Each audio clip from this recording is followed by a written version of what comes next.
wonder if we should send Councillor Lumley a note. Does anybody to remind him that we're meeting? Let's see. You want me to send him a text message? Yeah, if you wouldn't mind, David, if you got a chance to do that. I've got 2:58. You can always still come on. And, yeah.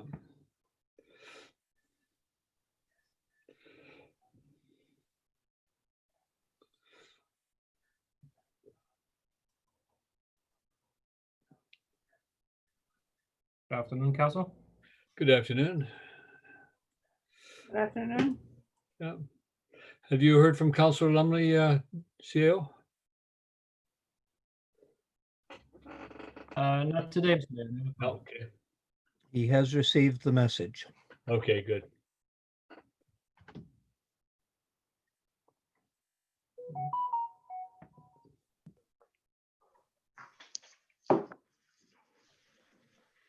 And the reply is coming in.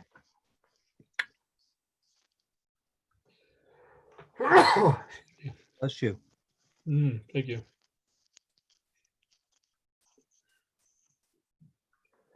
I am not available. His reply. Sorry? Councillor Lumley replied that he is not available. Okay, thank you. Could you send him a follow-up note, just ask him about the public hearing? Okay, I have 3 o'clock. I know that Councillor Ladwig is also not available to us today.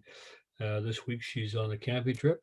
So there are 3 members of council, Councillor Kroll, Councillor D'Andrade, and myself, and we have quorum.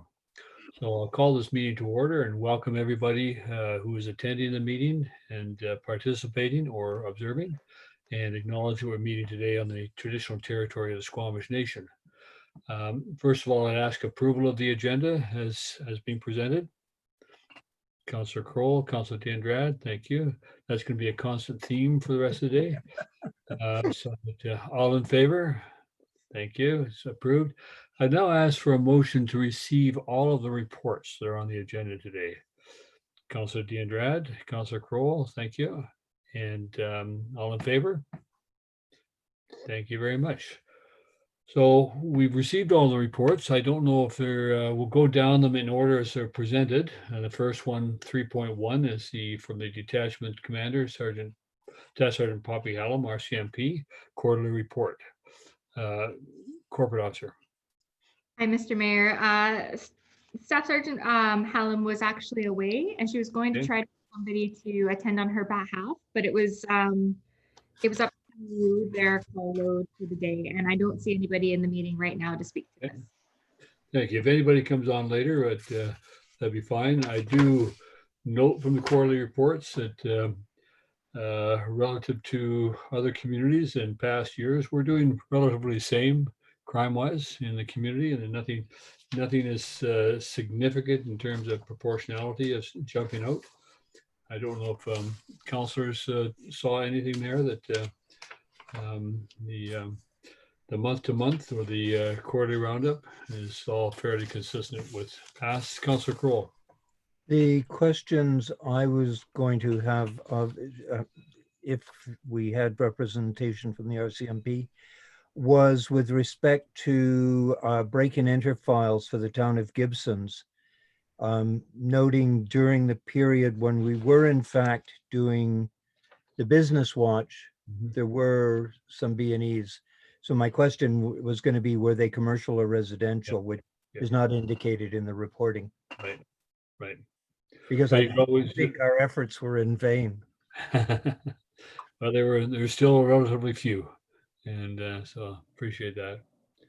Okay, we'll go on then to the Gibsons and District Volunteer Fire Department, and invite the fire chief if he's present, Chief Michael.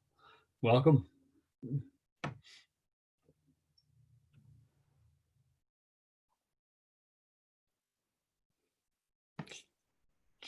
There you are. Yeah. Step by step, make it work. Gotcha. There you go. Welcome.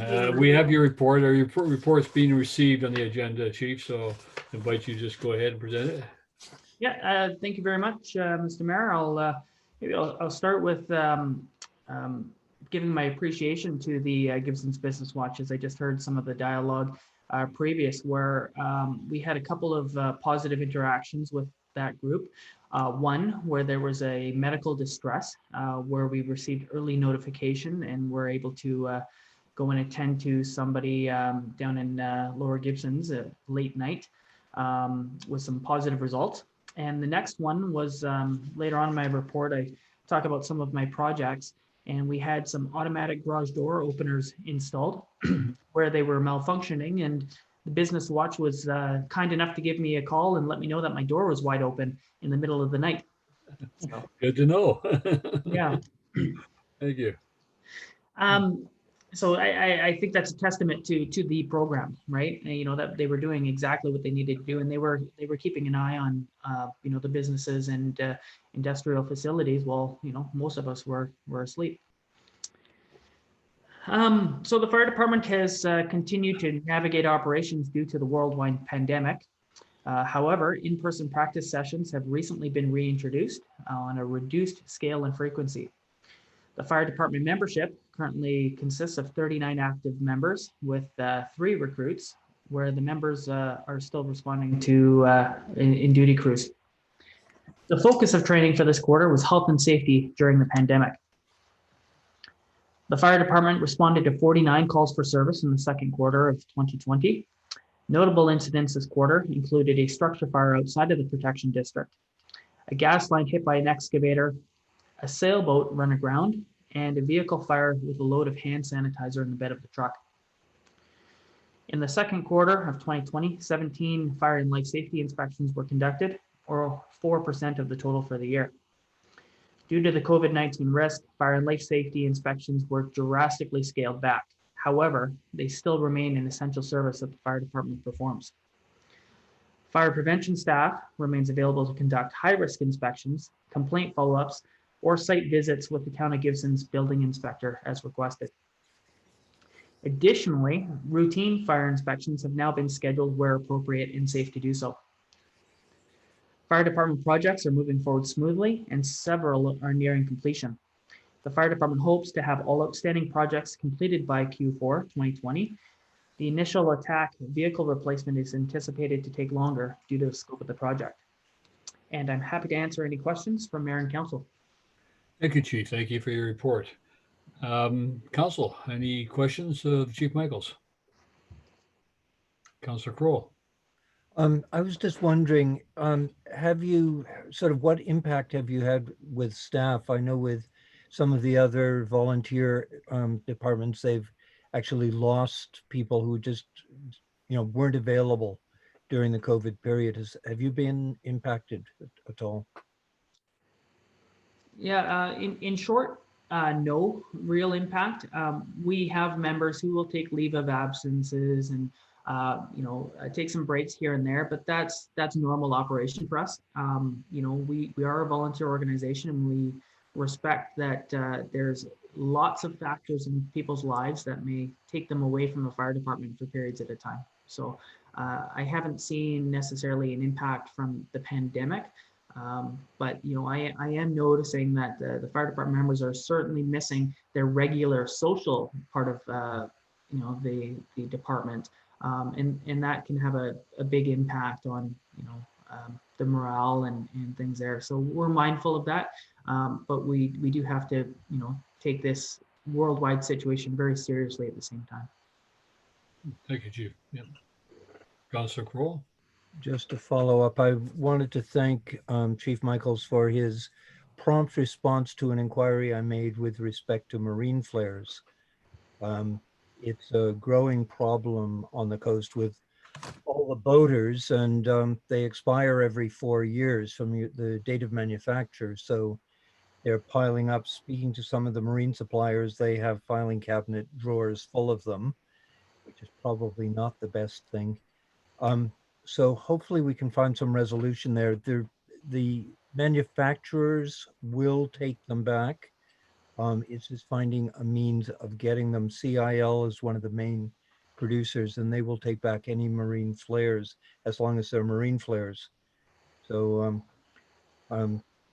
hopefully we can come to some resolution there and get them out of the hazard area, because people stockpiling them is not an ideal situation. They are classified as an explosive. So, if we can deal with them in a responsible manner, it would be ideal. Councillor Diandrad? Just a suggestion. I wonder if there could be a tracking system, right? That when the person comes, they have to provide the date. So the computer would, a month before, 2 months before. So there's a full awareness of the hazard, the potential hazard in the area. You're talking about the when somebody buys a marine flare. Yeah, but he's talking about the equipment being stored, right? Yeah.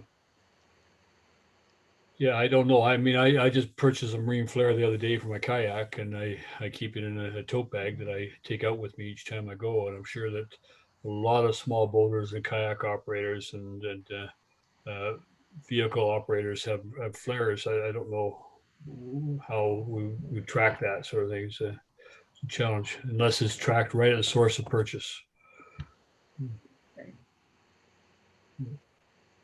Councillor Kroll, you want to say something?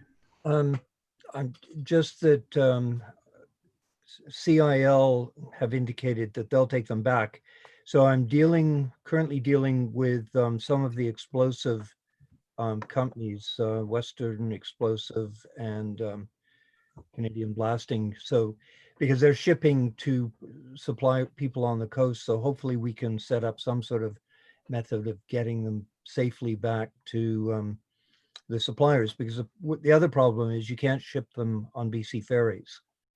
Right. They have to be shipped hazardous cargo and come up by barge. Yeah. Chief, I noticed you've got you call him a casual training officer, Richard White. It sounds like quite a capture for the department. Yes, we're very happy to welcome Richard White to our department. He's helping us fill a little bit of a short-term vacancy here, and he's hit the ground running. He's got a wealth of experience with the Justice Institute of British Columbia as well, which is one of our main training providers. Yeah, the volunteers have been very happy with what he's been helping us with. As we're returning to practice, this is very timely as well. That's excellent. Your comment regarding the load of hand sanitizer in the bed of a truck. Is the hand sanitizer itself flammable?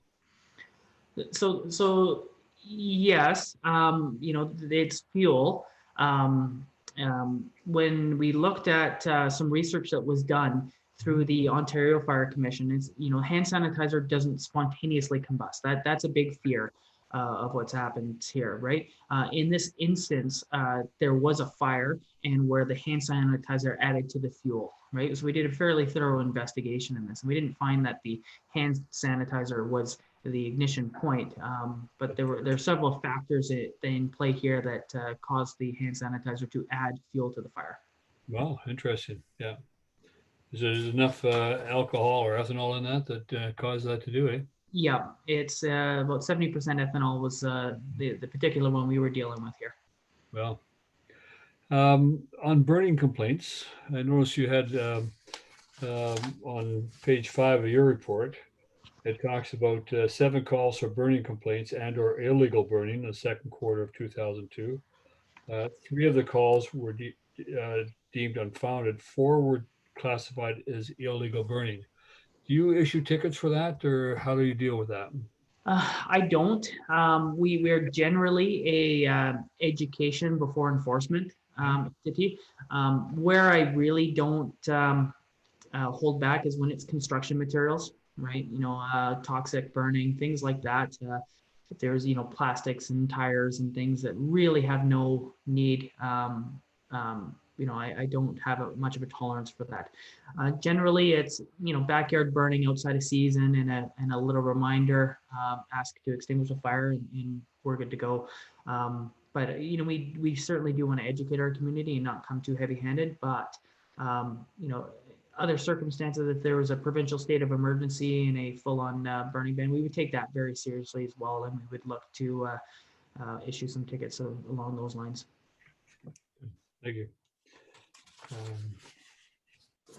I think those are all the points I'd marked to ask questions on. Thank you very much. And council finished questions. So, Chief, thank you very much for your time, and let you enjoy this fine weather we're having. Thank you. Thank you. Thank you, Chief Michael.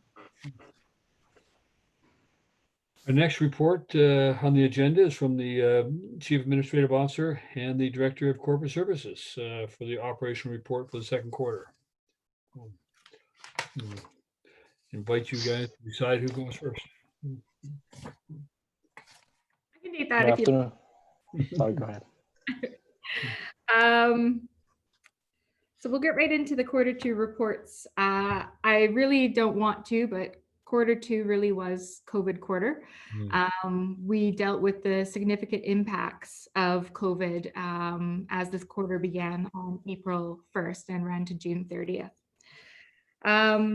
This really was the quarter where we felt the greatest impacts from COVID, where the town scaled back to what we are calling our phase one response. And we had minimal staff in the office and closed the town doors to the public.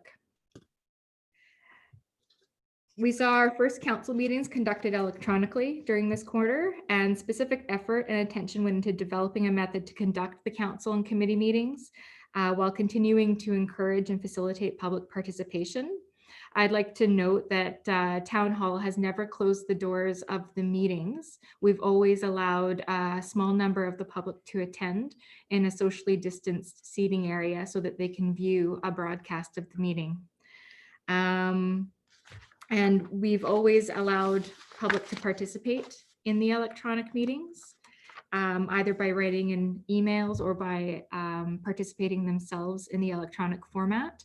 And we've live streamed the meetings onto our YouTube channel. And they're also accessible there after the fact as a recording that the public can go back and watch. We've spent a lot of our time in this quarter responding to ministerial orders and to changing requirements from WorkSafe BC so that we continue to have a safe working environment for our staff and the public who comes in to see us.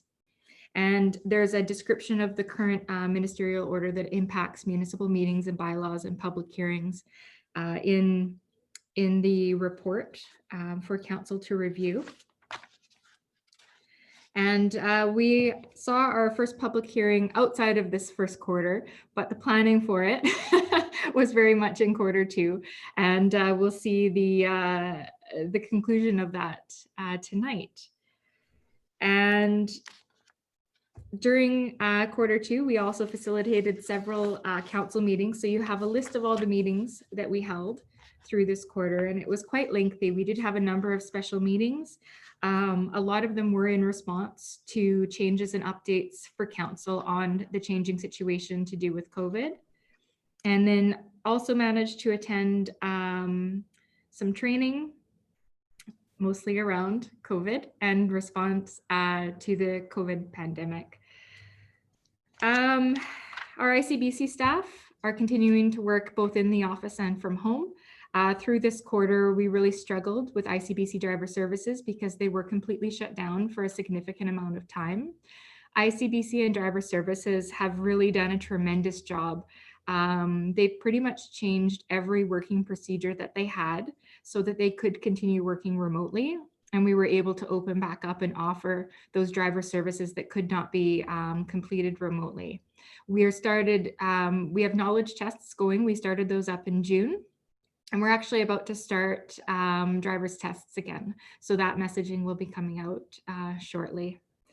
And then for our admin team and communications during this quarter especially was incredibly important. And Elizabeth did a tremendous job getting messaging out to the community and providing a one-stop shop on our website so that the community had access to various information about COVID-19 and the response, whether it was from the provincial government, the federal government, VCH, or the BC Health Authority.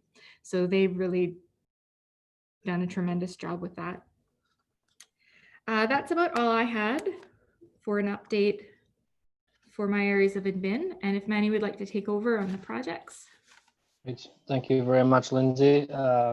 Certainly can't say enough about the leadership that Lindsay has provided. And I think in the last 3 months, 80 or 90% of that time has easily been spent on COVID. And to the extent that the impact that it would have on our operations, we're still feeling that. Unfortunately, there's no end in sight as much as we would love to. Our capacity and bring more folks back as needed, but it's a bit of a step forward and half a step back. In the meantime, we've managed to squeeze a couple of projects in from that were, equally important to move forward, particularly around the natural assets, supporting engineering and infrastructure on that. We started something we were quite excited about, natural assets for coastal areas. And so we've had 3 sessions with that project. We expect to see the results of that by the end of this year. Our next phase is to compile a whole bunch of data and share that with the M&AI team. And also the project Healthy Harbor, we're behind. We're expecting to have those folks here presenting their work plan to council in the spring or early summer. That hasn't happened yet. They've been working through their own process with staffing and got some federal support, I understand, to bring some of those folks back. Spoke with Graham a couple of weeks now. He's back on the 27th and we'll resume that. My expectation, we'll work to have them come to council in September and present a work plan to council to enact for the remaining of the year. Good. Thank you. Thank you. Thank you. I know one thing, Corporate Officer, not reported in your report, the numbers of active FOI files that you work on during a period. How many active FOI files would you have worked on during the quarter? During the quarter, I think I had three active FOI. 2 of those have concluded, and I currently have 5 open at the moment. Okay. Yeah, I think that's an interesting number to report, because when we talk about volume of work, I mean, there's 23 council meetings and special meetings and committee meetings, and those are agendas to prepare and minutes to be recorded and provided, as well as all the other things. So it's a huge volume of work for a very small and focused staff, and I appreciate all that you do and all the staff working with you do on that. Council, does council have any questions? Not so much a question. I would just like to thank the Director of Corporate Services for all the time and energy and effort she put into the Business Watch program. Yes. She worked with Ed Hill in getting it organized. She came up with all the procedures. She processed all the volunteer applications. So, on top of everything else, but I think, sort of kudos for the time and energy put in it. And I think, hopefully the businesses, I was hoping, going back to the police report that, the B&Es that were indicated were not business ones. So at least, you could pat yourself on the back and say, well done, but well done anyway. No. Yeah. I think as far as I've seen from other municipalities, we are as good as or better than in terms of our administration through this period. And I greatly appreciate that. And it's a testament to both of you, leadership and experience, and the ability to kind of work under the stress that we're working under, which is just tremendous for you. And I know I add to it on a daily basis, but knowing that I do helps to mitigate it. So I'm sure. Any other questions? Seeing none, thank you again for your reports, and we'll move on the agenda. And our next presenter will be the Director of Finance for the Departmental Quarterly Report of 2020. Thank you, Mr. Mayor.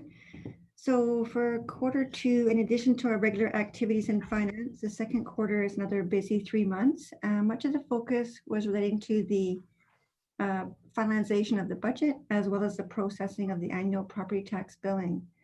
So for activities, we continued with the 2020 budget process by preparing and presenting for a number of meetings, which are listed in the report. As you know, this year's budget process included some preliminary adjustments in anticipation of how the pandemic could potentially affect the town's overall operations. And a high-level summary of how that pandemic has affected the town from a financial perspective is provided later in my report. So in addition to the budget-related work during this quarter, staff also prepared and presented an amended revenue anticipation borrowing bylaw, did the spring intake for the Grants of Assistance program, presented and prepared the 2019 financial statements. We prepared for council the 2020 parcel tax roll review panel. We also prepared and presented the 2019 Statement of Financial Information, and we began the reporting process for the local government data entry. And this is an annual reporting process that is required by the province, and it includes that we report our 2020 tax rate information, our 2019 financial information in a slightly different format than the financial statements. We also have to submit some general statistics for 2019, and also we did some new asset reporting this year as well as part of that reporting. So it's really a reporting year for us, a reporting quarter for us. We are also working on the preparing the utility accounts for our mid-year water meter readings. We do our reading at the end of June and getting ready for that. And as Lindsay had mentioned, I was also working with the management team to develop the town's responses, policies, and procedures to the variety of issues raised by the evolving pandemic. And it was pretty significant work that we were doing during that quarter. I was also able to squeeze in, I was attended and I presented at the 2020 Virtual Government Finance Officers Association annual conference. Normally we travel to that conference, but the group was able to convert it to a virtual conference. And as you're probably aware, I'm on the board of that association. I was really, really pleased that we were able to convert the conference to a virtual environment.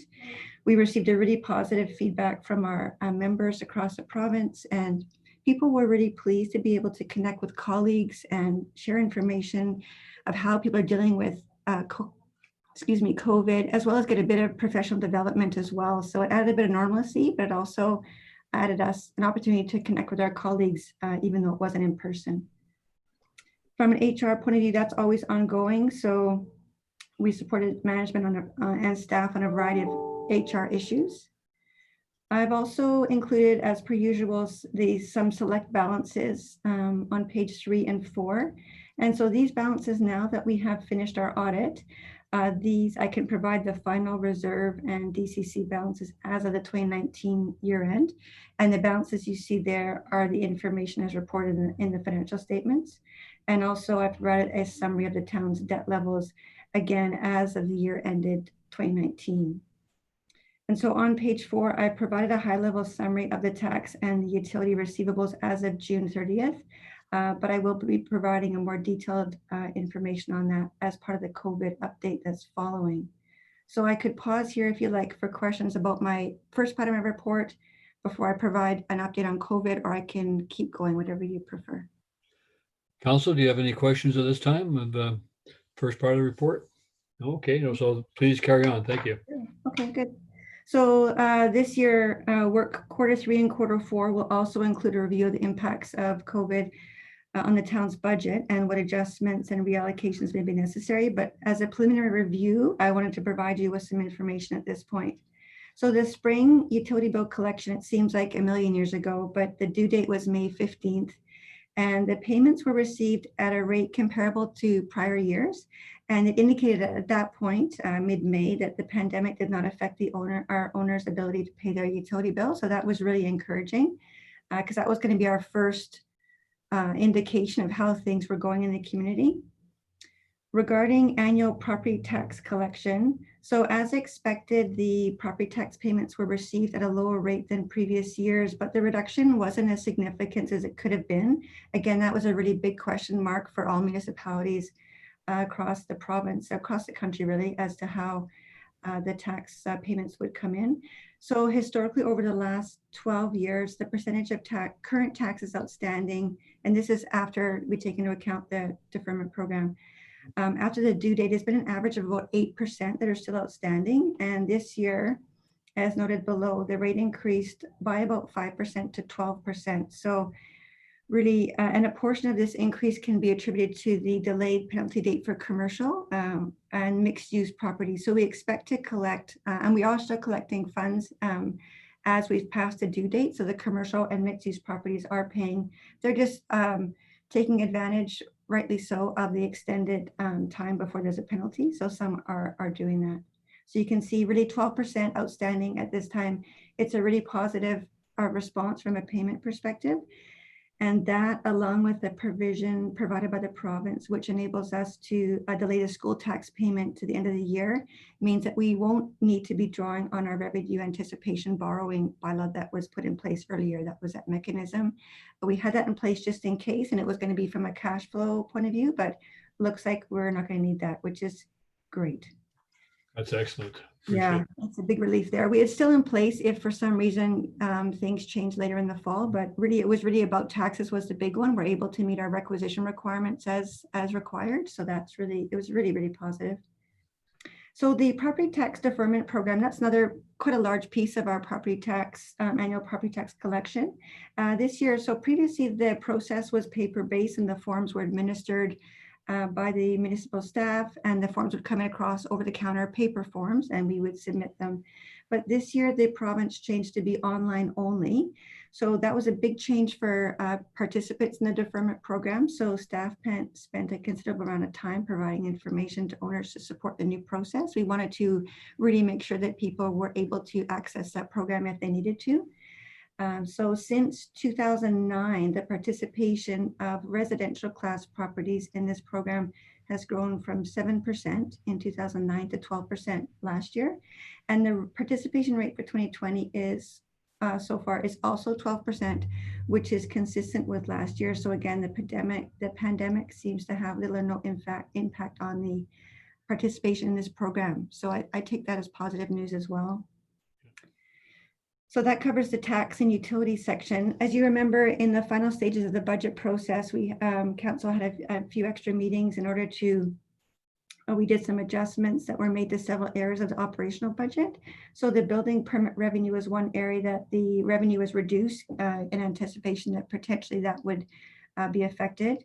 Indications are at this point that activity in this area remains strong, and the revenue received to date has already reached the budget of 100,000. So again, really positive there. Interest income, I reduced that as well in the expectation that we would see some reductions, and returns to date show a weakness in this area, which is not unexpected. And I expect that the revenue is going to come in below budget on that one. So well, ideally it could have dropped it further, but it really was a best guess at the time. Council did adjust travel and conference fee expenses, and while there have been savings on travel costs, organizations are converting conferences to a virtual format, so we can expect to see the registration fee expenses come in as per usual. Cleaning was another area that we increased the budget for by $7,500, just as a general increase to see if we could budget for costs that were going to be incurred in that area. And it's now really clear that this is an area that's a significant requirement to ensure the safety of citizens and staff. And so additional cleaning costs to date have exceeded this preliminary estimate. And we expect that this is going to be an area that we're going to see an increase in costs on an ongoing basis. So on page 7 of my report, so as of June 30th, the town has paid just over $24,000 for unplanned expenses, specifically relating to the COVID pandemic. We are eligible for a partial reimbursement through the province's emergency funding program. So a portion of the cleaning and the park signage costs have been approved for coverage. So after that, the net costs are just over $17,000, and that's up to and including June 30th, but we are still incurring costs as we go. So overall, I'd say from a revenue perspective, really positive, and which is a very big relief. And also from a cost perspective, there's still some uncertainty that remains. And really it's about the ongoing existing requirements for the municipality to maintain physical distancing, the increased level of cleaning, supplies of PPE, as well as the IT costs to support the remote work environments that we have. And an area that isn't really reflected in the hard numbers is the effect on operations as a result of staff having to divert their attentions from regular operations to respond to the COVID-related issues, as the corporate officer was mentioning earlier. We also potentially have some increased costs associated if we do have a potential second wave in the fall. So basically overall uncertainty remains. I'm really pleased with where we are so far, and we'll plan to give you a more in-depth update in Q3, Q4. Good. And that's it for me for now. Thank you. That's excellent. Thank you very much. And I really do appreciate that we adopted a pay-as-you-go type of approach. And I see now we're able to probably look at some of those projects that we did identify for review in July and October. So we'll be That's looking forward to getting some of those on the way. Yes. Also, again, appreciating that, excuse me, my telephone is ringing. I appreciate that everybody's been fully occupied with COVID, and it's not going away. I think that we have to anticipate the potential of a second wave, and adding more duties to staff at this time is simply not an option for us. I also want to, on this, while we're on the subject of COVID, I, in a general sense, I really do want to encourage people when you're out in the public interacting with people that wearing masks and social distancing is still the order of the day. And it's something I think that we need to encourage, because we are getting more and more people coming here, and we need to protect ourselves and protect them. And it's going to be a question as to whether or not we're able to maintain ourselves as being relatively COVID-free on the coast with all of the visitors we're getting. So I would encourage, even in our own operations, if we were to impose a wearing a mask type of requirement of people coming into the building, I would not certainly object to that myself. So, but thank you very much. And I'll turn it over to council. Does council have any other comments or questions they'd like to make? It's great. Sorry. No, I'm go ahead. good. I said it was good. It was very comprehensive report. So Yeah, thank you. Councilor Crowell. I was just going to say, thank you for the report. And I think it's really encouraging to see how people responded with their utilities and taxes, because we were anticipating things to be a lot worse. So that's very encouraging. Yeah, it is. So, and with that, I will invite you to go on to your second report, which is the permissive property tax exemptions. Okay, thank you very much. So council will recall that in October 2019, the permissive tax exemptions were authorized for 15 properties, and it covered a 4-year period. And so when multi-year exemptions are granted, staff annually confirm with the property owners that the property's use remains consistent with the use that was listed on the original application form. And if any changes are required, we bring it back to council. So the town mailed out confirmation of use forms to property owners who received a partial or full exemption in the 2020 taxation year.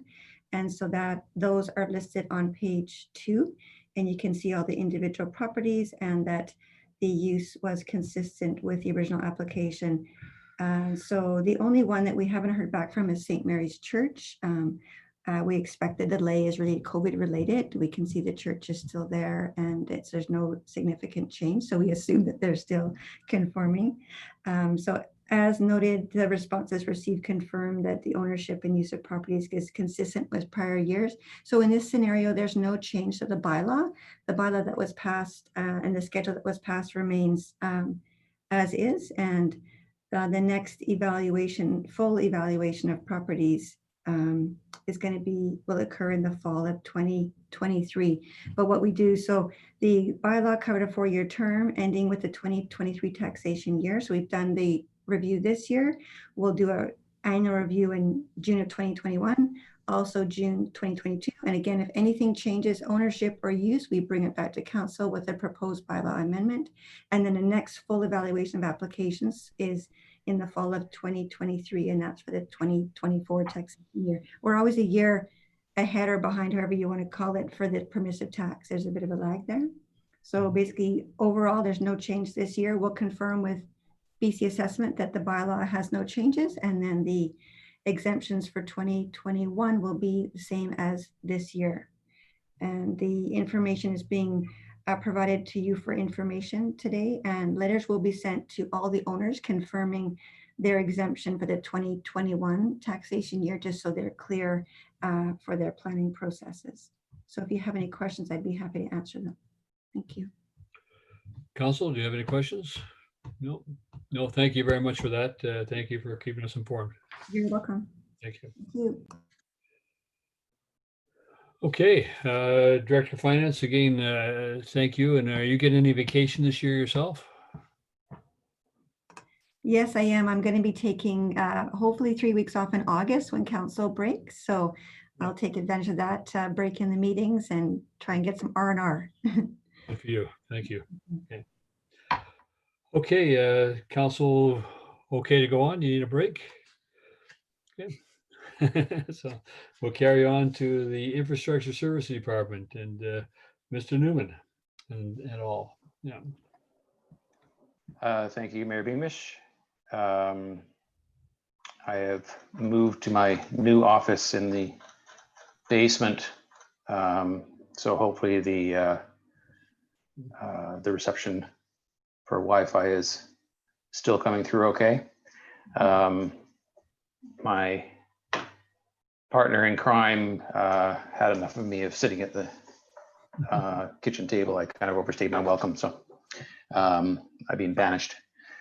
And further to that, I'm looking at now being in the office, coming in on Monday mornings at this point, to be able to have some face-to-face with some staff.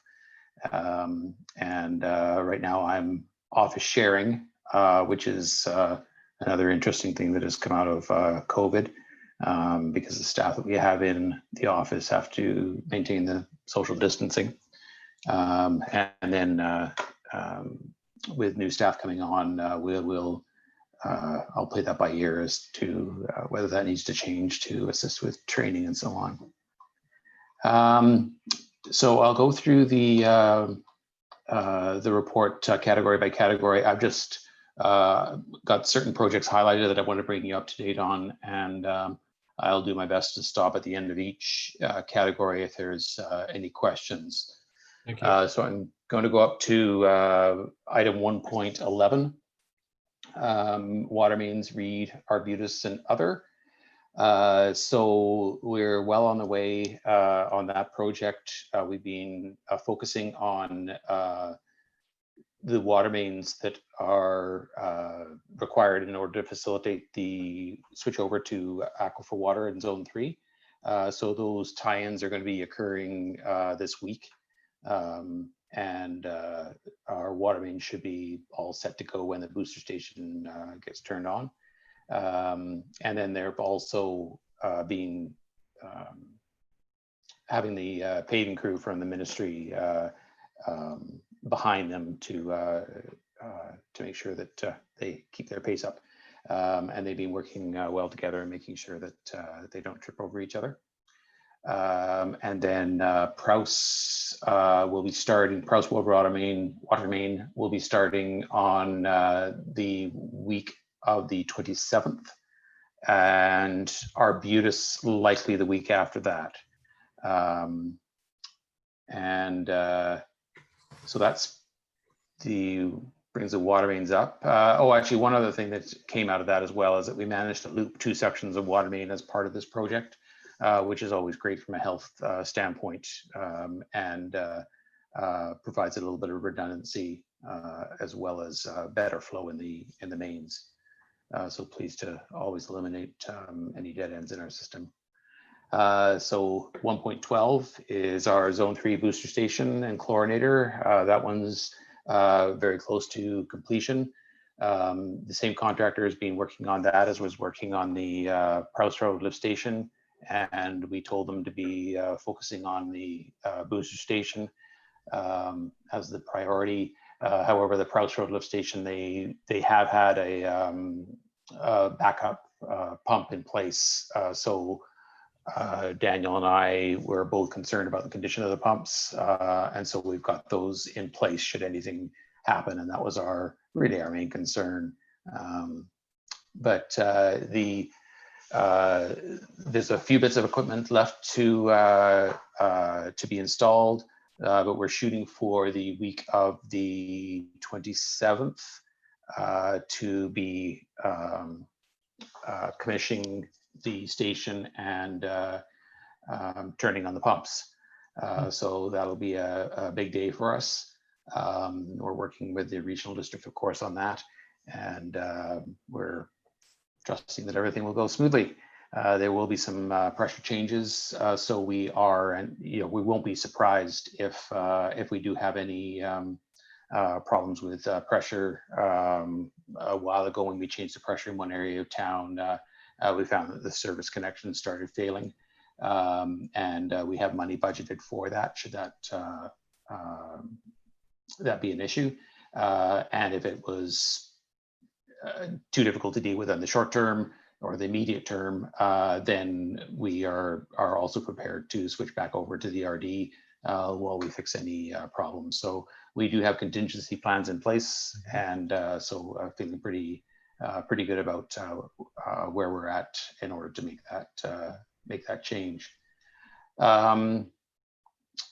And 113, we have started a design on that and are working on seeing if we can get the approvals from the ministry moving along a little bit faster than they have been for that project to be connected, or for that pump to be connected. That gets me to the end of the water section, and so happy to take any questions at this point before I move on to what is it, sanitary next? No, yeah, sanitary. Councillor Crowell?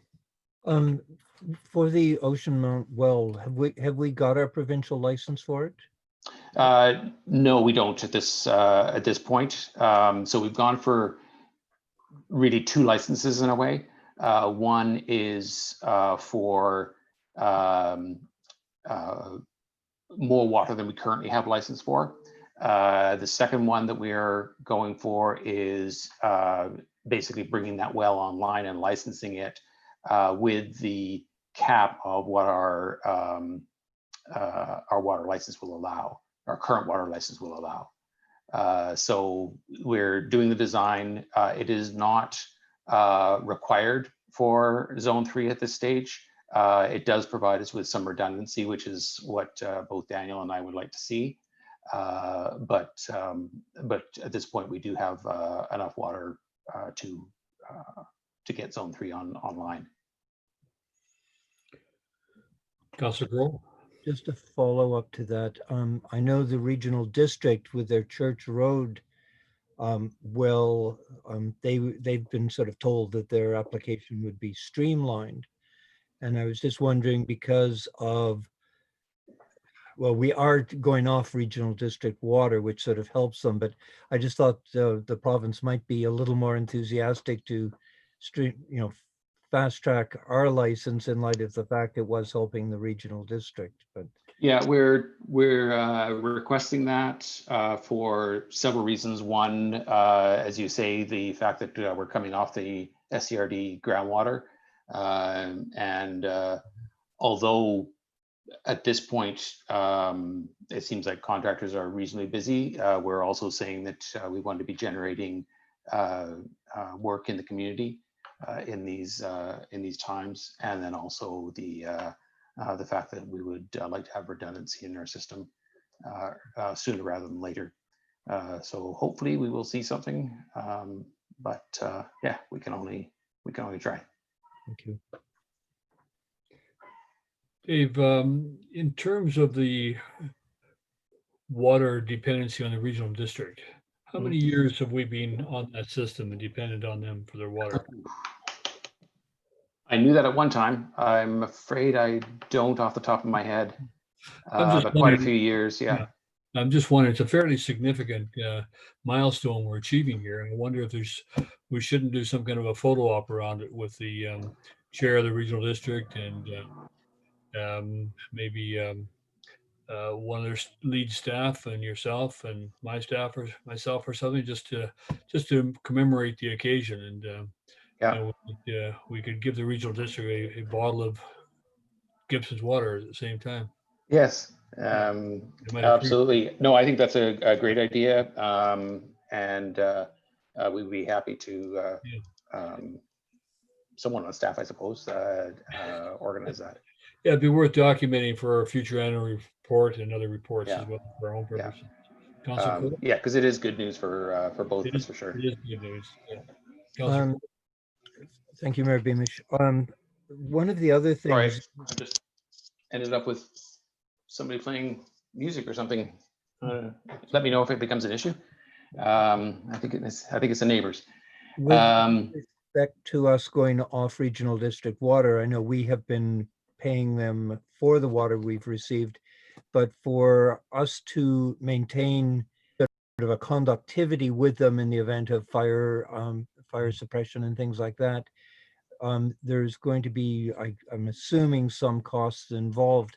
Has any dialogue started yet with the regional district? Only just started. Well, we did have some discussions. Oh man, I'm not sure if it was 2019 or 2018. I think late in 2018, actually, we started that conversation in regards to the bulk water supply agreement, and recognized the fact that we are still relying on the regional district infrastructure, and that the terms of the current agreement might be shortchanging the regional district a little bit. However, I think it's push is coming to shove with them now, because of course when we disconnect, not only do they have additional water for their purposes, they also have the corresponding loss of income. So I'm waiting to hear back from them. Right now, the ball is in their court. Yeah. David, in terms of water, there's a number of projects that are identified in here that have on reassess in July. Is that process being done? Yep. And the ones that we had down for reassess in July, as the Director of Finance indicated, we've been getting some pretty good response as far as eliminating some of the unknowns with what our financial state is going to be.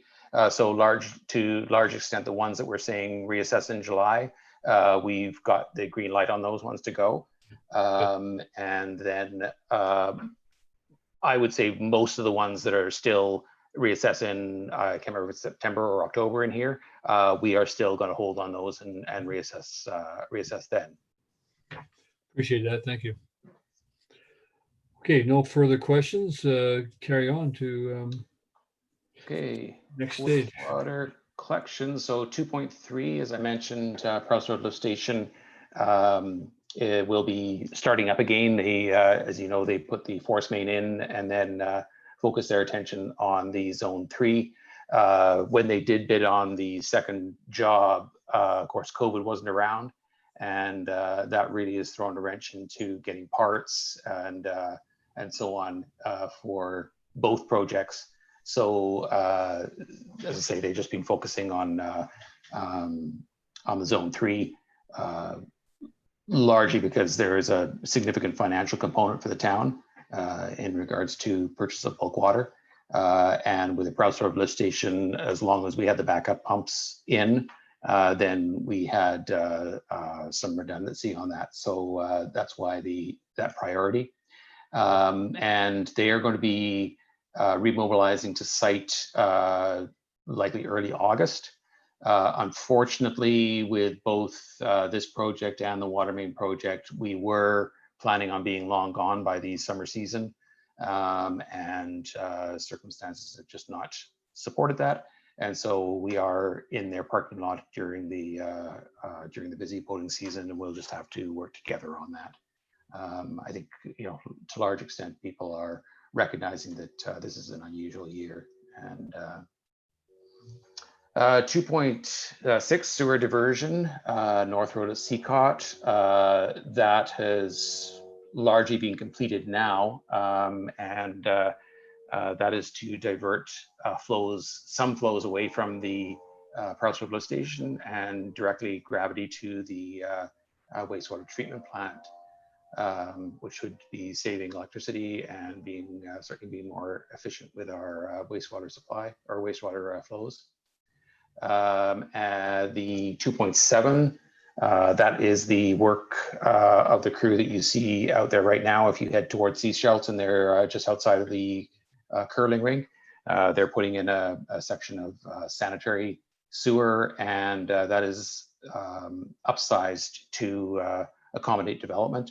And both that project and the one on North Road were bumped up in our plan because of the paving by the ministry. We wanted to get this stuff underground and not be the first person to cut their new asphalt. 2.10, the treatment plant buffer tank construction is largely up and running. And I don't know if, did council, I can't recall if council did a tour of the treatment plant or not. We did. You did? Okay. Did, yeah. Daniel and the staff at the treatment plant have done a superb job of bringing that station, well, really up to the standard that it's capable of and being a lot more efficient with how it's run. They've made quite a number of changes in addition to this buffer tank construction, and so I'm really pleased with that. How that team is working together to maximize the efficiencies at that treatment plant. So that's it for wastewater collection. Are there any questions on that one? Councilor D'Andrade? I'm just curious because I know the waste plant was already maybe not efficient, but the water quality was already very high. So I just wonder if there was also another improvement in the water quality that reached the ocean. Yes, there has been. The treatment plant is a complex process that's got biology, chemistry, and so on in it. If you change one parameter, you'll often have a cascading effect throughout. Although you may have it, meeting the parameters, you can potentially get more efficient with it, with how much sludge, for instance, that you are generating, and so if you're being more efficient, you are reducing the amount of materials that have to be trucked from site. You're reducing chemical use, and also the other big thing that I've noticed is a significant drop in alarms and callouts for having to respond to some issue at the plant. So we've got two new staff members there that have got a considerable amount of experience, and working with Daniel with his mechanical engineering background. We've just, we're just really polishing that one up. I'm really, really pleased with it. Okay, see no other questions. Carry on, Dave. Okay, not sure if I have anything. Oh yeah, buildings 3.5. I don't know if anyone's been downstairs recently, but we've made a new area for staff workstations in the old filing room, and it was a little bit of a, I don't know, a bit dreary in there, and so we've cut down a wall or reduced the height of a wall and put two windows in internal walls to bring daylight in, and it's made a significant difference, and quite pleased with that, and we're well under budget on that one as well, so quite happy with that work being completed and ready for some new staff. So that's it that I want to comment on the buildings. Any questions on that one? Moving on. Yep, we're moving on, yep. Okay, drainage, the Beachcomber culvert, as you know, we, well, for starters, it was on hold until July, and second of all, it would have been on hold anyway because of fisheries. And the culvert was undermined, and so we closed it to vehicular traffic, and honestly got very little concern from anybody there. It's close to both pedestrians and vehicles. However, it is a nice pedestrian route. Right now, staff are looking at the possibility of putting in a pedestrian bridge instead of replacing the culvert. And that corner has always been fairly bad. The bank is fairly close to the edge of the road, and I haven't always been that happy with vehicles making their way around there. And so I think if we were able to put a bridge in there instead of replacing the culvert, the cost should be similar. However, I'm just dealing with an engineer at the moment because we would have to suspend a sanitary pipe underneath the bridge. And I just want to make sure that that's not going to be a huge cost or problematic. But anyway, that's what we're working on at the moment, and we will report back to you on that. So 4.5 Sunnycrest Highway 101 catch basin. I don't know if anyone comes out of GBS and notices that pothole as soon as you come out. Well, the drainage system on the highway is our responsibility when there's curb and gutter. And so that is getting replaced as part of the highway work or the utility work ahead of the highway paving. That's all for drainage that I want to draw your attention to. Any questions on that one? Dave, Sharman Creek. Yeah.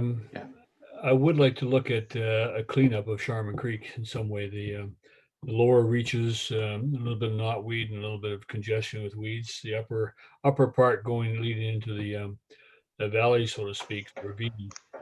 Just improving access in there, and it's not a bad access. It's just fallen trees across whatever trail there was through there. I'm wondering if that's something we can look at. There is a stream keepers organization that I've been loosely contacting with and promising them that I would get down, share a walk with them. I'd like to do that yet, but I want to just see if the area I'm talking about in terms of improving the trail is beyond well, from Stewart Road into the ravine, not up to above the ravine, but into the ravine. And the only piece of garbage we noted down there when Councillor Crowell and I walked through there was an old lawn chair or sofa that would have to be carried out. Otherwise, it's a pretty pristine area, and few trees that have fallen in there wouldn't take much to run a chainsaw through them and just move them out of the way. They wouldn't have to remove the woods or anything.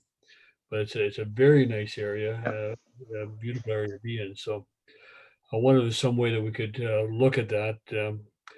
The extent of knotweed is not huge. I'm not suggesting it would ever be removed, and because of its location, treating it might be a challenge. But annual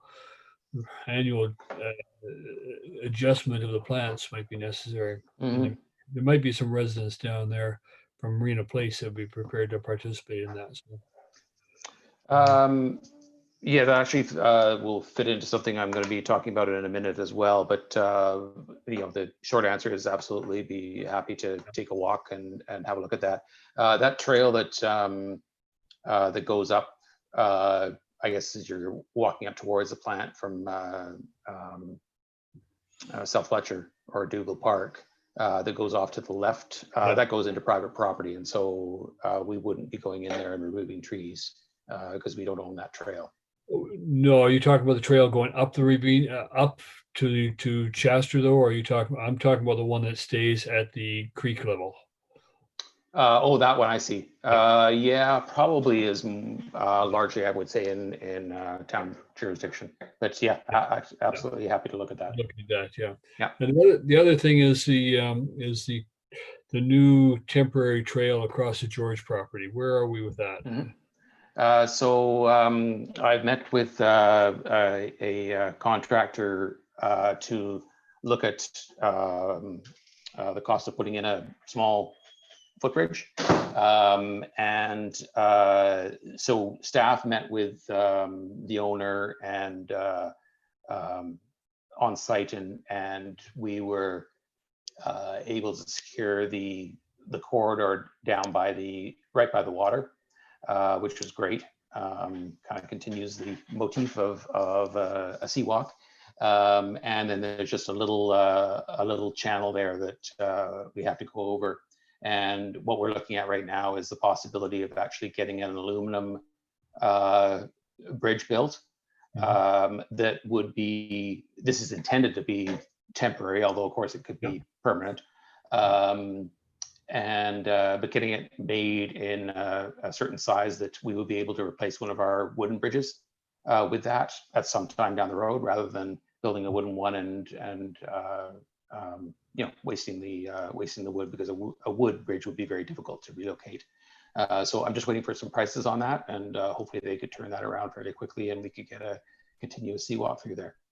Yeah, I think that'd be great, because I think people would like to see that for the summer. It's, absolutely. Enthusiasm around that. Thank you. No, I'm quite interested in getting that done, and as I say, we're just looking at trying to be efficient with the funds that we've got. We do have money set aside for pedestrian connectivity improvements, and so this will fit with that. And then, if we were done with it, or when we were done with it, we would move it up to the yard and then relocate it when the need arose for one of our wooden bridges. Thank you. Councilor D'Andrade? It's just a general question. There's a quite of amount of projects that they're going to be okay now because it was supposed to hold until July. Does it mean that the town will be able to complete them? You mean staffing wise? Yeah, staffing wise. It's a bit of a difficult one to answer because COVID has been such a demand on our time. And so, I don't want to commit to anything at the moment. And I will talk a little bit more on staffing in a moment. But, we are prioritizing them we're prioritizing them, but we may not manage to make it all the way through, because we've just been, a lot of the work was supposed to be done earlier this year. And so there may be just more work there that we can handle. If there is anything that council did particularly want to see or not get sidelined for any reason, then please let me know. And I'll make sure that we can do our best to get that one, get those ones done sooner rather than later. We do have a couple projects that are dependent on things like fisheries windows, for example, and those ones will still have to be done during fisheries windows. Thank you. Okay. Carrying on.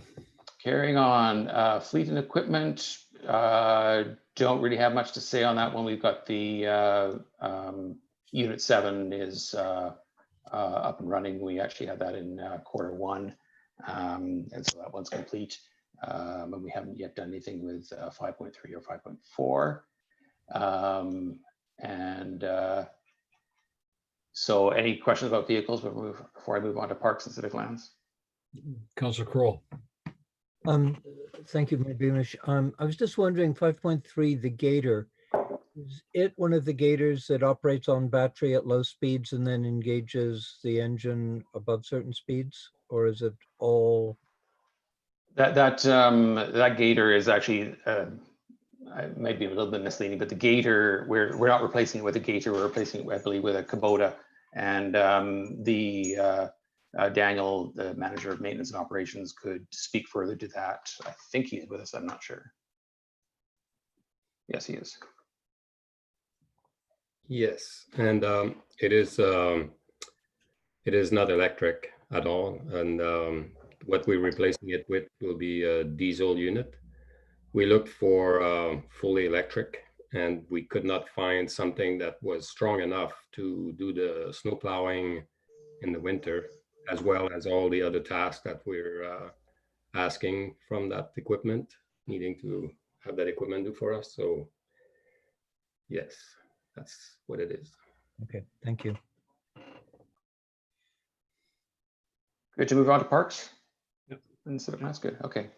So Armor's float repairs, as you're aware, we had that scheduled and just had challenges again, COVID related, and there's that one's with parks, and when we get to Daniel talking about maintenance and operation, he may have more to say on that one. Working our way through. Actually, I don't really have anything else to say on that. Any questions on that before I move on to roads and transportation? Also, Deidre?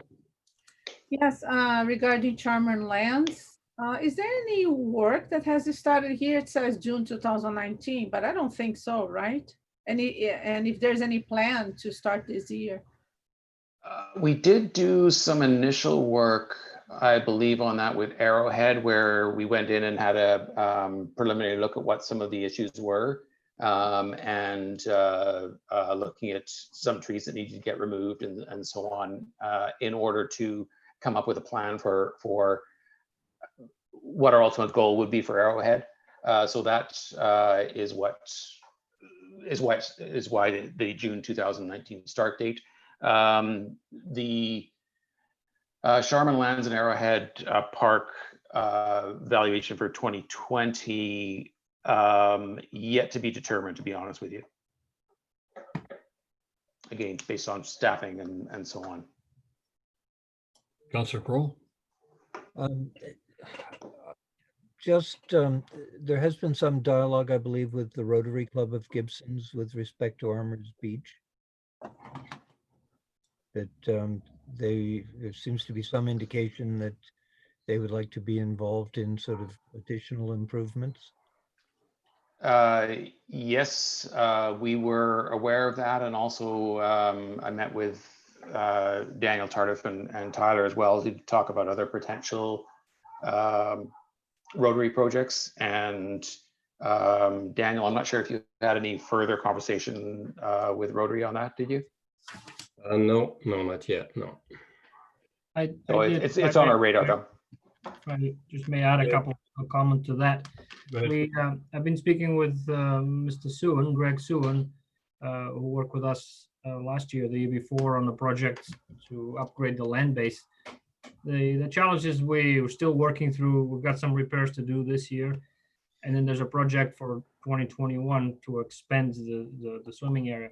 That still needs final detail design and so on. So what I suggested to him is that staff will follow up and set up a meeting with them and give them a bit of an overview of what we have planned, and then see where they want to be involved. Not certain that that's necessarily the project. I'm not sure what part that is, but we have had a couple of discussions in the last week or so, including today.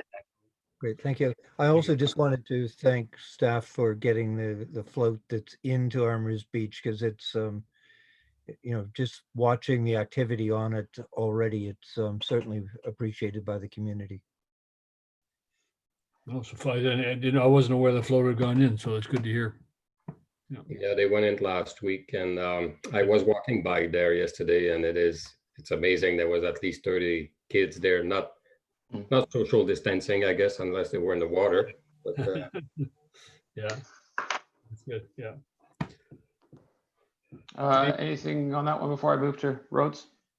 Yeah, I would like to talk about the Persephone. In terms of the boat, I'm just amazed every time I go down there, the number of people who are congregate around it, getting pictures taken with it, and just how important that is. And I was talking to the CIO about location of that again, and I really do believe that if we can keep the location of that down in the lower area, I'm thinking where the old visitors building is, when that visitors building gets removed, locating the Persephone at that location, because it'd be continue to be high profile. It's right across from Molly's Reach.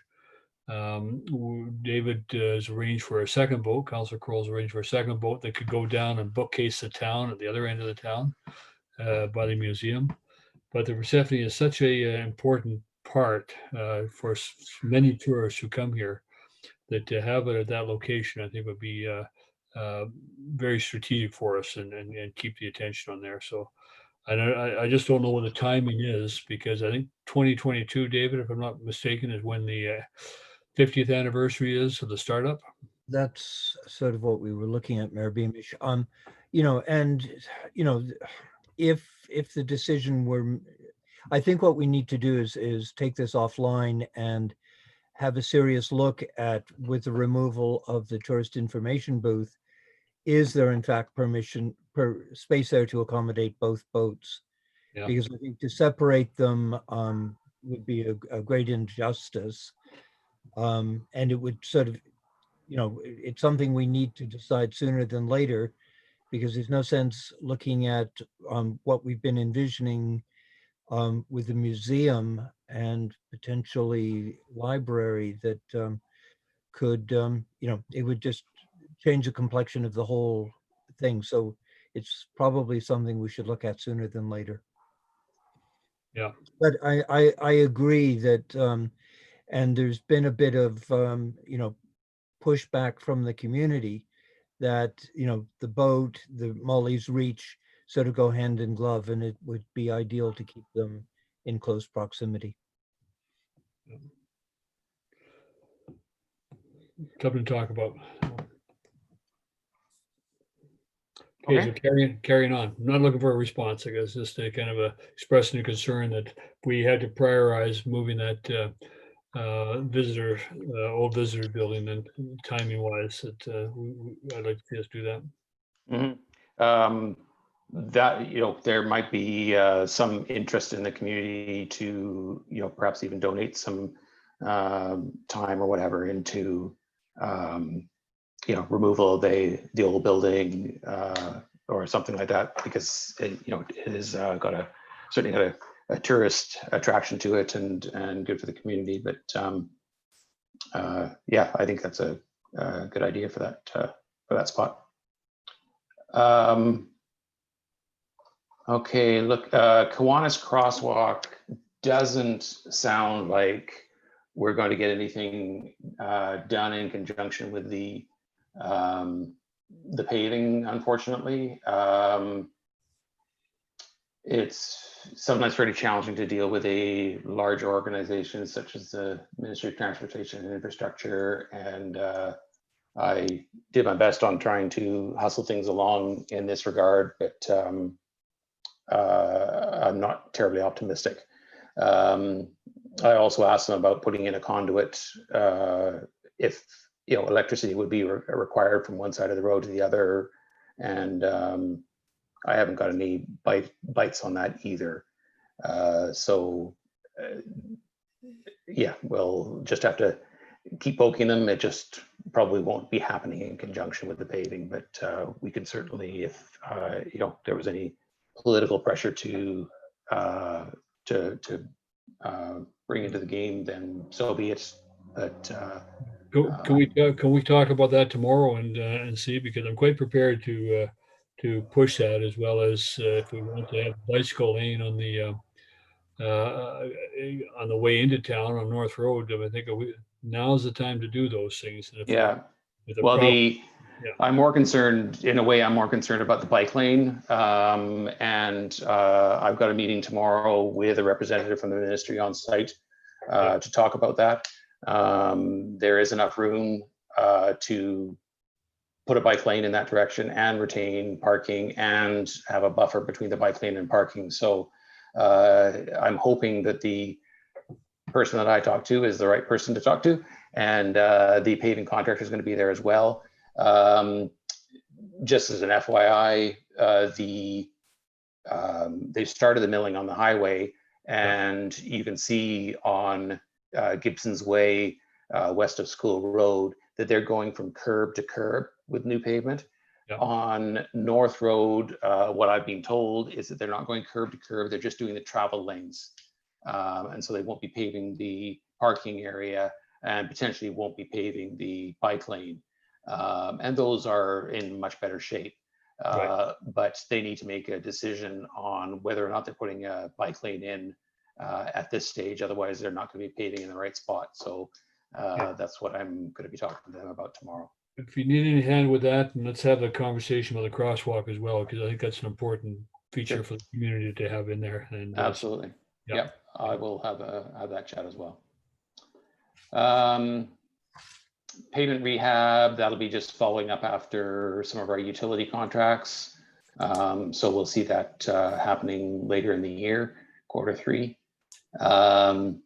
And the item 7.5, a trail was constructed between Harmony Lane and Glassford Road. And we've had some pretty, although it seems, I don't know, small and insignificant in a way, we certainly got some appreciation from the neighborhood on that. It's a really pretty trail if you haven't walked down there. It was unofficially used for a while, and now it's more formalized, and it leads straight down to the affordable housing site. So as I say, good feedback from the community on that. That brings me to the end of that part. So before general admin, any other questions on the roads and transportation? Oh, good. Good, moving along then. Sorry, Councilor D'Andrade. It's more a comment. I think just given that people are spending more time locally and walking a lot as much as they can, just because there's no too many other options for entertainment. So I wouldn't mind if there's a little bit of priority for trail signage and the bear and the bear cans, and the trails, because these are fairly small projects, but I think there will be a good impact in the community and will support tourism as well. Yeah, we have already started on that project, the trail signage, and haven't got anything up yet, but we've been discussing where and how to best use the budget that we have. And the other one that I forgot to mention as far as pedestrian connectivity, with the Zone 3, we'll reinstate that trail that we, well, actually it's right now the pump station is sitting in the old site of the trail. And so we're going to wind the trail around it between the building and the pond. And then we'll also be extending that to go around the reservoir itself. And that is to keep with the keeping it accessible for all levels of users. Whereas the one that will replace the old trail that is falling between the pump station and the pond will have a slope to it, and I'm not positive that we will be able to get an appropriate grade there for all users. So the route around the reservoir will meet that need. And then between that trail and Venture Way, there's going to be another trail built as part of a development. And I'm hoping to see that done this summer. And then that will also be linking up with an existing dead end trail that goes to the rec center. Yeah. So some really nice little additions in there for the community. So you can wander down for a root beer and a teen burger whenever you want, Bill. That trail through the to the rec center, that little paved trail, that's had quite a bit of root damage to that particular trail piece. So it's certainly not accessible to a lot of people now because of the root damage. Is that going to be fixed up? Yep. Asphalt's coming up, and new crusher dust surface going on. Excellent. Thank you. 8.2, you know about the tree preservation bylaw, and we have a couple developments that are looking at tree removal, and we've passed the message on about requesting compliance with the permitting process. And then the other benefit of this is that it'll give us an opportunity for a dry run. Should any of the trees be impacted or the clearing occur before the bylaw is actually adopted. So I think it's a good opportunity. My video is freezing. Am I coming in okay verbally? You are, yeah. Okay, good, thanks. You know, the 8.3 is complete. Hang on, my computer is getting slow now. Come on. Oh yeah, the item 8.6. You may have seen the delegation that is going to be coming at council tonight, and that's a petition indicating an interest in seeing some sort of traffic calming go in on Glassford. This would potentially tie in with several projects that are on town's radar or staff's radar, I suppose, although it may be council as well. One, we have a 6-lot subdivision going in on Gower Point Road, opposite Franklin and opposite Glassford, right there. And some of the work they're doing could be tied into the planned boardwalk that is going in for Block 7 along Gospel Rock there, and and Glassford Road. Glassford Road is identified as the cycling corridor, primary cycling corridor.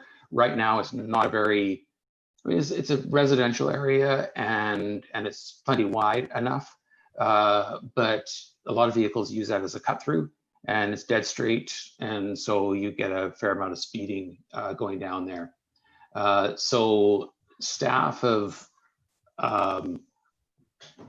planned to be bringing more information to council on the idea of blocking off Glassford Road at Gower Point. And of course, that would immediately do some traffic calming, because vehicles, you would reduce the volume of vehicles going down there. And recognizing there might be some concerns about that, we could do that on a temporary or trial basis, and to block it off with some no post barriers and some signage explaining what we're doing. And I can almost guarantee that you will get some opposition to it, because any change that occurs in the town, there is always opposition, or always seems to be that there's opposition. And sometimes people just need a chance to get used to things. And we're hoping that that could happen on Glassford. The other thing that closing that road would do is that would actually enable a larger parcel to be created, whether it is to construct affordable housing or to build, or to create and then potentially sell to put those funds towards affordable housing. And Glassford would then come down, the cyclists would then come down Glassford and then turn down onto Gower Point Road again. So there's quite a lot that's of potential with this interest of traffic calming Glassford Road. We did go out to the public before, I'm guessing maybe 2011, and the majority of Glassford residents were in favor of it. And the folks on some of the side roads less enamored with the idea, largely because I would say that they don't experience the issues with traffic calming because they don't live on that road, or sorry, that experience the issues with traffic speed. Anyway, those are some of staff's ideas, and I just thought it would be helpful for you to have those in your mind when that petition is presented. Yeah. Councillor Kroll. Thank you, Mayor Beamish. Just going back a bit, Director Newman, 8.4, the ortho photographs, which Yes. sort of go hand in glove, ideally, with what we're envisioning with the tree protection bylaw. And I see it's been being reassessed in October. Two questions. Is there a time of year that it's better to do the photos, like when the foliage is on the trees or when they're bare trees? Yeah, sorry, go on. And, you know, because the money has been budgeted and the it sort of goes hand in glove with the tree bylaw, would it be more expedient to get it done sooner than later? So the yes, there is an ideal time. However, we've got three different activities that we could use for that airplane taking photographs. One is our aerial photographs that we use on a regular basis in town hall, and those are typically flown in the fall, so that you don't have the leaf cover, and the light is a different angle, and because of the absence of leaf cover or the reduction in leaf cover, then you have a better view of what's on the ground. However, we also have as you mentioned, the tree inventory to do, and the possibility of getting some LiDAR data that would assist in the foreshore plan. And so we're going to be doing some inquiries into all of those to determine when is the best time, considering the three activities that you want to perform, and then make a call on that as to when best to fly it. I'm good. Councilor D'Andrade, yeah. Go ahead. This regards the lot creation and the petition and the conversation we had in a planning committee or committee of the whole a while ago regarding the covenant, regarding the trails in Gospel Rock. And I remember we talked about the possibility of Gower Point Road to be a 20K. So is this a conversation that will be tied up to all of that? Because I think it's a good timing to talk about that, because we can resolve multiple problems. I would like to see this road like is a scenic road anyways, and if people could bike there, especially the even kids, and with the assurance of the speed, I think that would be one, and tourists as well. So what's I think that Glassford could be looked at completely separate. It's not contingent on anything that would be done on Gower Point Road. However, it would dovetail nicely with any improvements that are done there, because then you've got this almost continuous road pedestrian and cyclist corridor from Secret Beach all the way through down to our own Seawalk and through our town.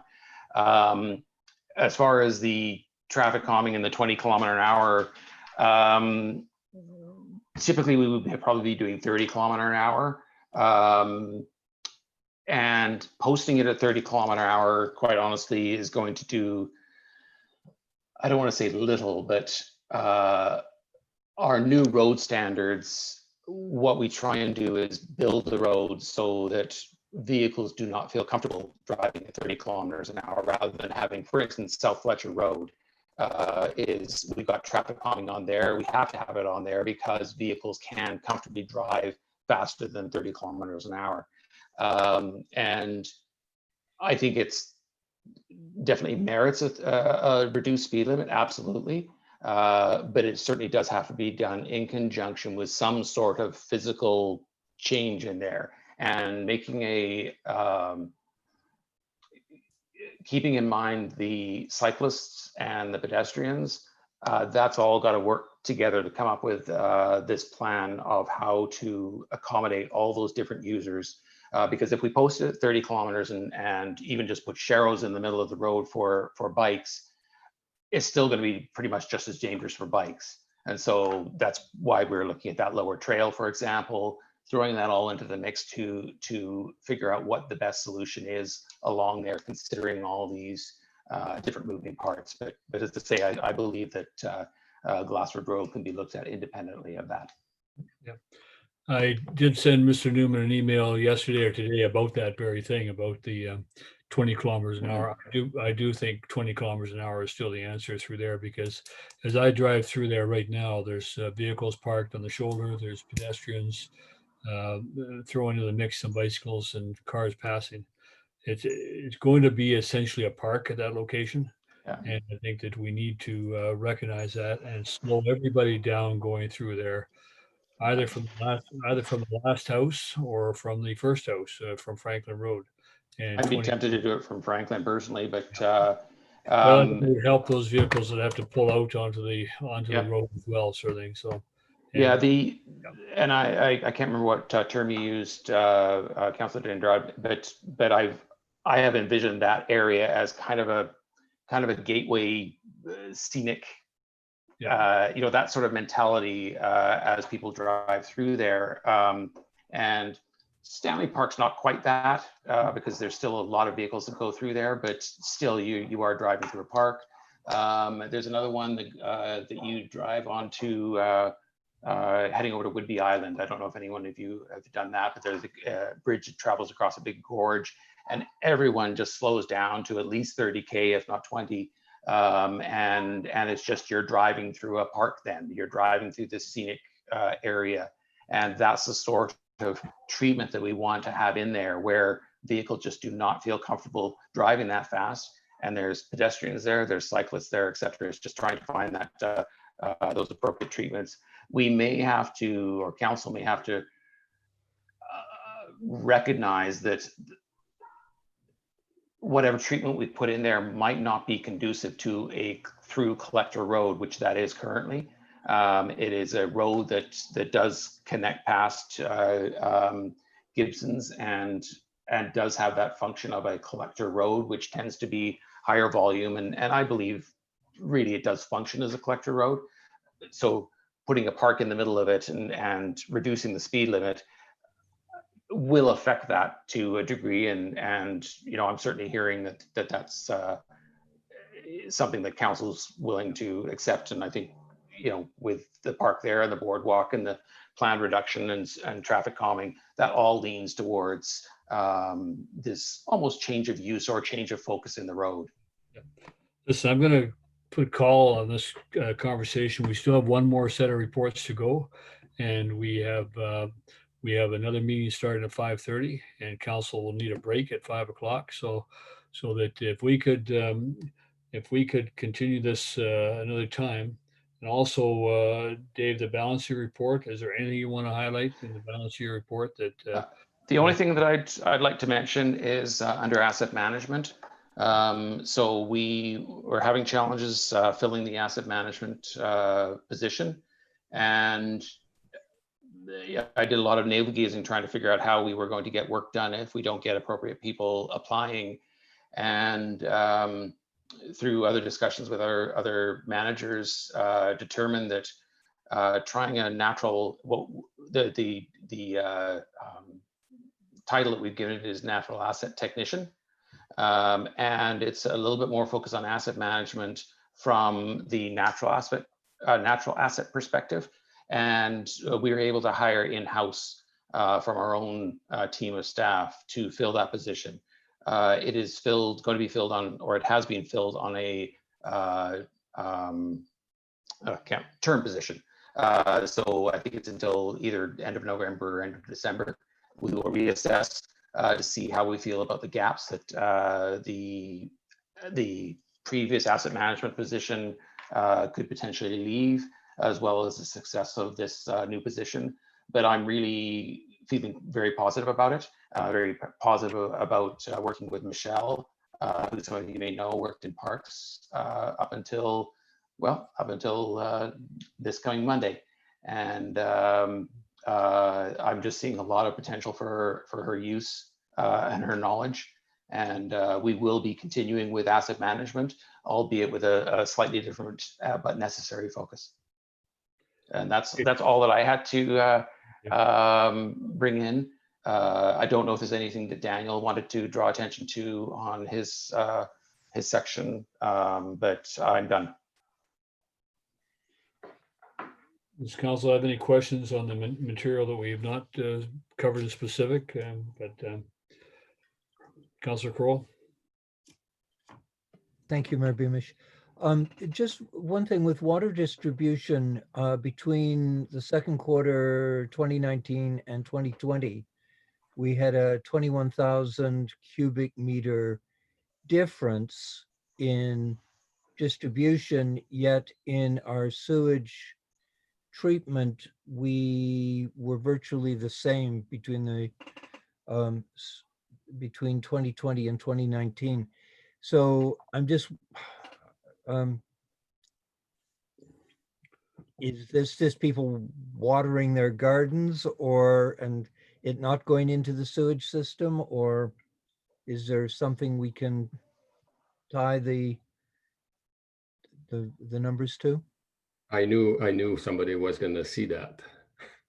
Sorry, Daniel. No, but you're right. And that is the explanation that I find, because that is the only difference. In the summertime, there's a lot of watering, and that water does end up in the ground, as opposed to in the storm system, some of it. But that is my explanation, because as you said, the sewage level doesn't really change from season to, like, from summer to summer. So the other thing that we do have is an understood level of loss through our system that is not being metered. So for example, fire hydrant usage, so firefighting practices, flushing is not metered, and then we just get losses through our system itself. So I can't remember what our current loss rate is. I think something like around 20%. And that's actually something that is being identified in our water conservation plan, is that we've got the residents' water use down to quite a palatable level. And we're focusing on water main replacements and so on to reduce the loss of water in our system. So that's another difference that you have between the water and the sewer. Okay, thank you. Okay, thank you. Daniel, did you have anything you wanted to highlight for us before we move on? I'll be quick. I had a list, but the main thing is, like, with COVID-19, the pandemic, that has required for our outside crews to readjust quite significantly.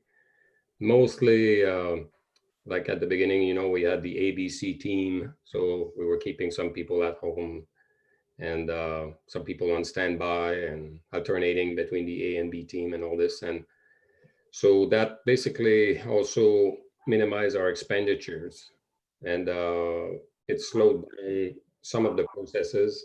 And right now we're trying to catch up. And so it's quite demanding for everyone. Just keep that in mind.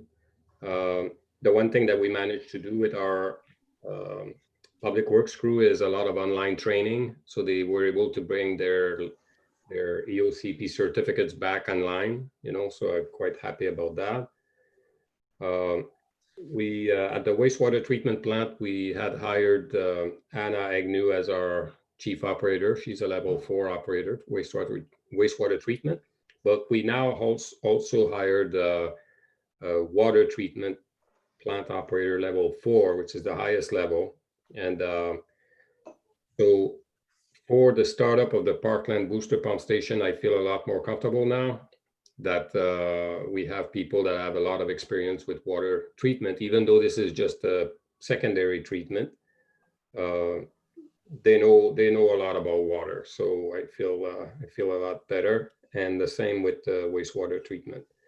The one thing also that you may have noticed if you drive on Park Road is our parks crew did a lot of work on the Brothers Park. Yes. Playing field. So the grass now is almost like the quality that they want, for playing soccer and ball. And whenever that starts again, I guess that will be a nice field to play on, and also to invite other teams from outside. On the Councillor Kroll had asked about the water usage during COVID, and there was a slight decrease compared to last year, but it was less than 2017, I noticed. 2017 was quite low. I don't know if that was a drought year. That was the drought year, but so not a huge drop in water usage per people, per habitant, yeah. And then on the roadside, we do our usual summer stuff, dust control, brush cutting. We'll start soon doing pavement patching, crack sealing, and line painting. So, and also on the geothermal, people started disconnecting now. So we have probably 7 or 8 houses that have requested that we isolate them from the system.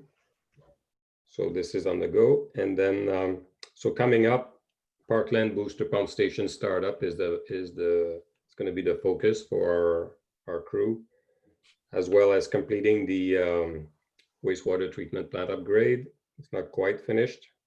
And the commissioning, I mean, getting there. And then we'll switch over to Prowse, I guess, for the August, and so looking forward to that. The Armors floats, they've been patched up. They're not fixed completely. They're just, we wanted to put them back in, so they were temporarily repaired. When we take them out in the fall, we'll do the actual fix on them. For those two, if we need more, then we have to talk about that. And you'll see in the report, I have a graph there for the cost per asset type in the parks. And this is the kind of information that I would like to be able to come up with for Public Works as well, so that we get a better handle on our performance based on asset. We can also cost it by, in parks anyway, by areas, you know, so yeah, anyway. In a nutshell, that's what we're doing in Public Works and Parks. Thank you very much for that. Thank you. I have to ask, because my neighbors ask me all the time, picnic benches in Parkland? Yeah, we have them. We just need to, right now, you know, like we kept people at home, and then all of a sudden we brought them back. Vegetation is growing like crazy. So, and people are taking vacation anyway. It's just seems like everything needs to be happening at once. Just that people are aware they've been there for a while, so that's all. It's not just this year. Okay, thank you. And I have to walk around here.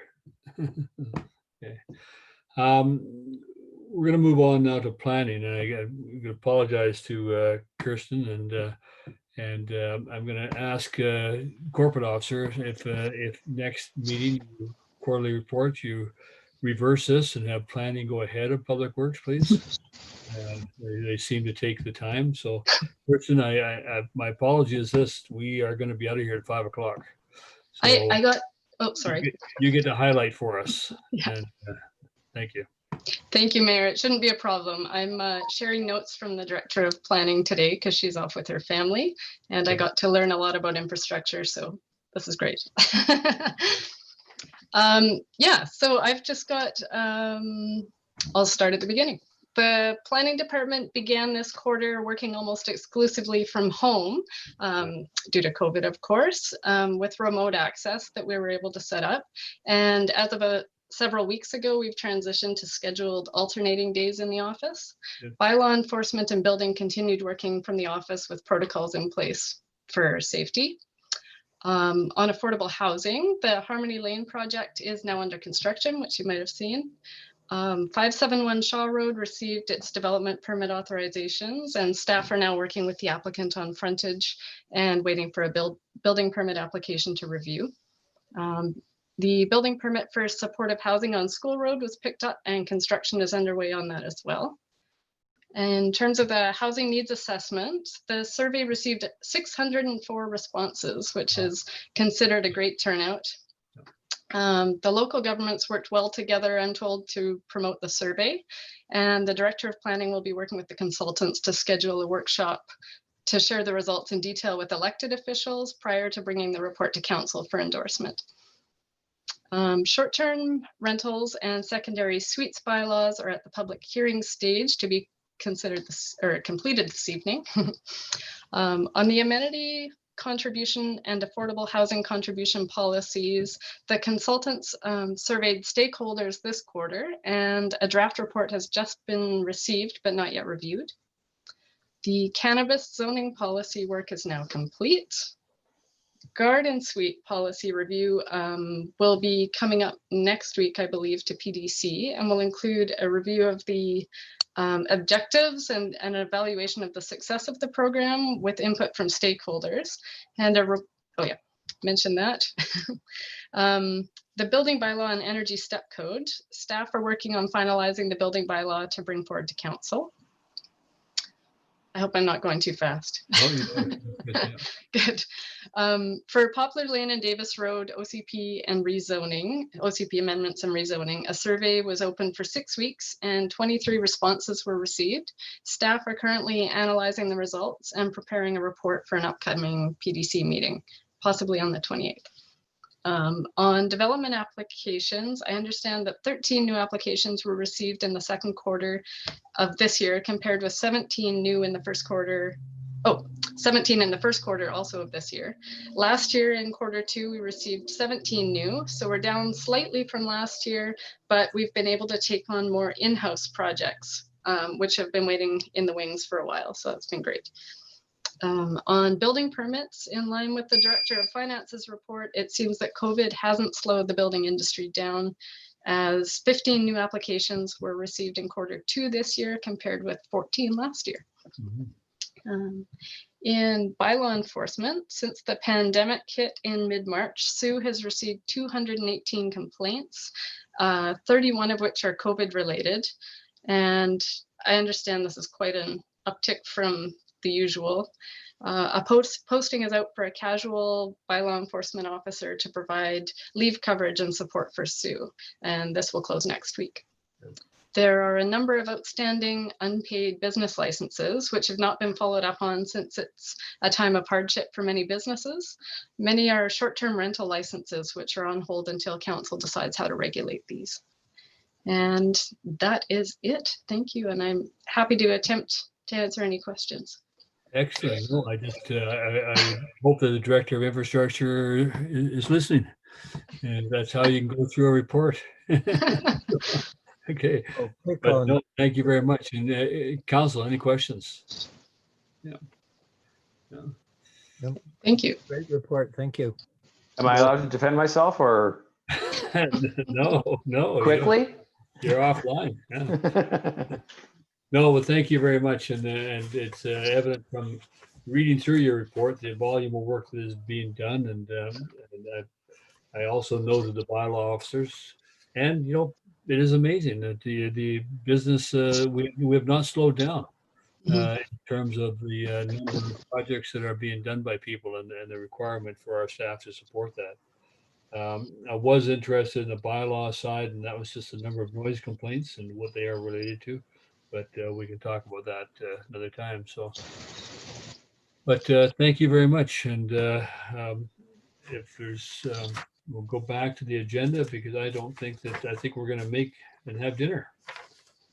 So I guess the open for inquiries under item 4 for inquiries.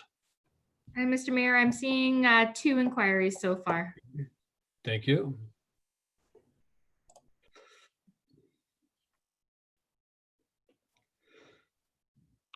Okay, Suzanne Singer, thank you. Welcome.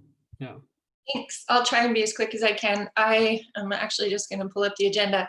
So on page 78, items 5 and 6 in the planner's report, and this actually might be a question for Dave. I'm not sure, Mr. Mayor, you can help direct.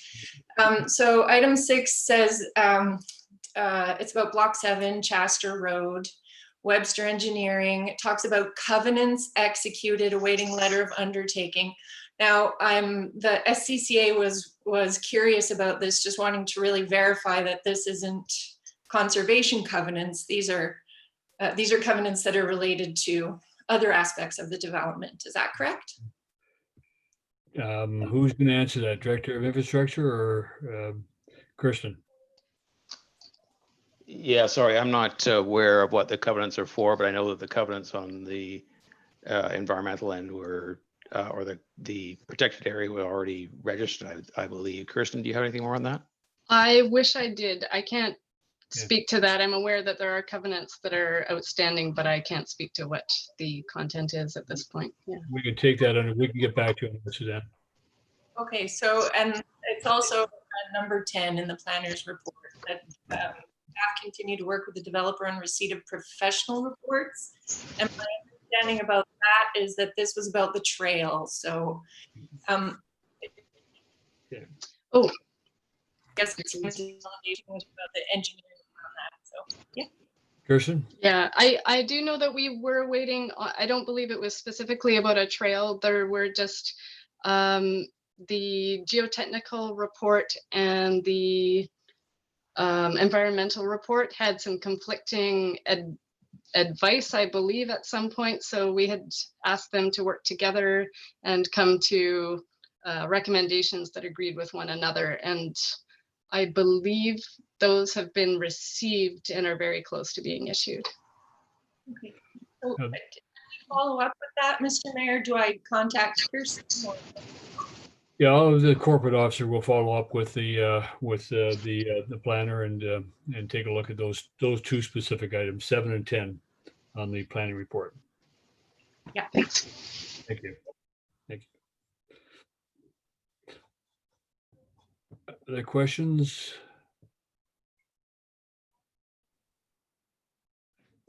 Des Delaney, I see your name.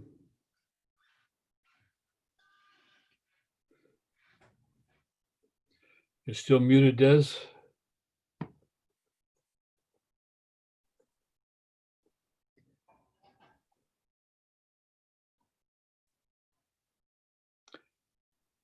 Des, can you hear me?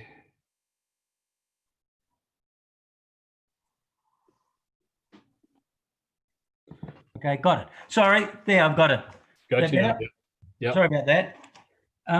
Just querying on Q2 for the value of building permits.